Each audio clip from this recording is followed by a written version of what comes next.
Hello everyone, and welcome to my Bold and Beautiful Today channel. I hope everyone is having a wonderful day. Before we begin, please hit the subscribe button and give this video a thumbs up. Thomas explains his passions about marrying Paris. In Eric's office, Steffy let Hope know that Thomas was engaged to Paris. Hope said she knew, but Steffy fooled that it had not looked like it when Hope had kissed him. Hope noted that it had been on the impertinence. Not buying it, Steffy ordered Hope to admire Thomas's wishes. Claiming to be looking out for Thomas, Hope asked if it really did not concern Steffy that Thomas had asked Paris to marry him so soon after asking Hope. Steffy participated her concern about Hope trying to get into Thomas's head, but Hope asked Steffy to put her issues with Hope away. Hope asked if Steffy would actually say that Thomas's relationship with Paris was not arch-conservative. Steffy stated that Thomas was an overgrown man who could make his own opinions. She said occasionally it took times to find love, and occasionally, it happened automatically. Steffy believed Hope was pretending to watch about Thomas, but really only watched about herself. In Steffy's view, rather of esteeming Thomas's choices, Hope wanted Thomas to still be in love with her, and that was really sad. Hope stated that she would agree to admire Thomas's choice, but Steffy noted that Hope had kissed him.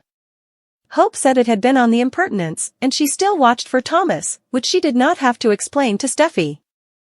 Hope claimed that courting was one thing, but it was marriage. Hope wondered if Steffy had allowed about Douglas at all. Steffy said she had, and Hope picked that Steffy had known about it the entire time but had not said anything.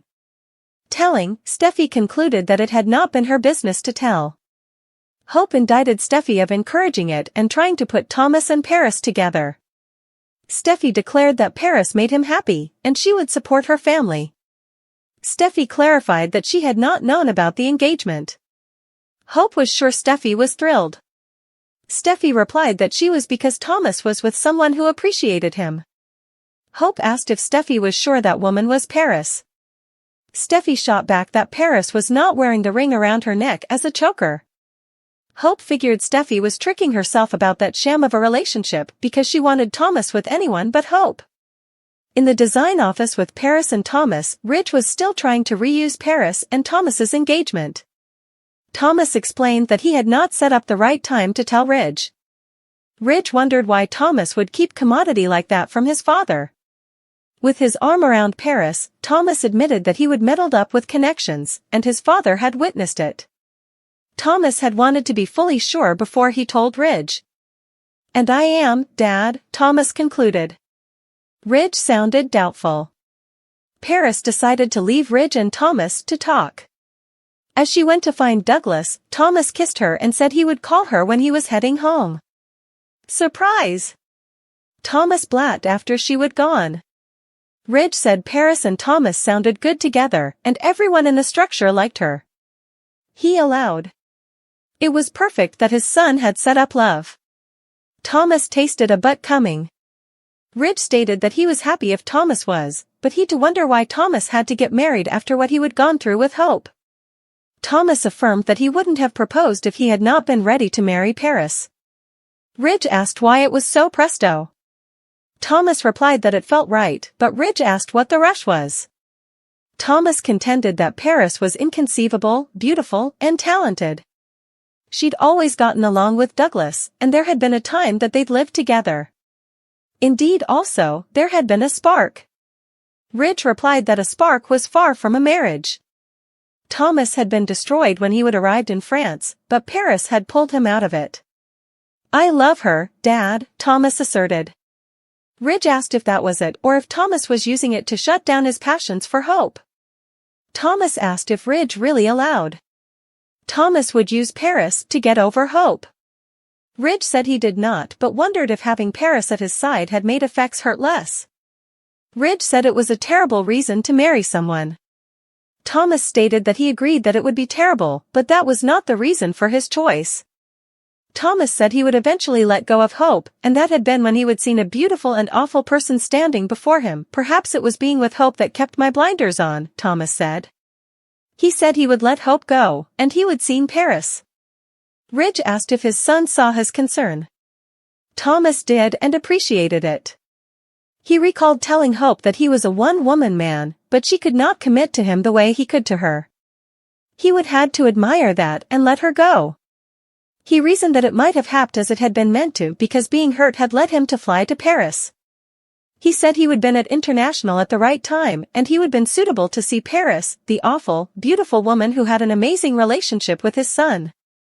Paris was the woman he wanted to be with, and he intended to marry her. At Bill's house, Luna munched on pizza, noting that Poppy had been out since the pizza Joe had left. Bill entered, asking who they were talking about. Poppy claimed it had been nothing, and she just had not been awaiting a pizza delivery. Bill asked if Poppy had ordered a pizza, and she stated that she hadn't. Bill came concerned that an arbitrary Joe had gotten past security. He would given security a list of who could come and go from the property. Poppy did not want to make a big deal of it. Bill claimed that he was defensive of his family, and they were unmistakably his family. Bill left the room to take a call from Liam, and Luna noticed Tom Starr's event leaflet on the pizza box. She noted that the event was that evening and said they should go. Bill returned, and Luna asked if he sang. He joked that the neighborhood tykes were his chorus. Poppy decided they should stay home and hear to her father's bad singing. Luna caught Poppy off guard by asking if there had been another reason Poppy had not told her about Bill. Bill remarked that Poppy had been guarding Luna, but Luna did not get why she demanded protection from Bill Spencer, whose whole life had been proved online. Luna stated that it was not like they'd been going in eyeless. Poppy felt shamefaced for not opening up sooner. Luna did not want to make Poppy feel that way, but Luna persisted in asking if there was another reason Poppy had not told Luna the verity. At Il Giardino, Deacon and Hollis beamed as Tom strummed his guitar.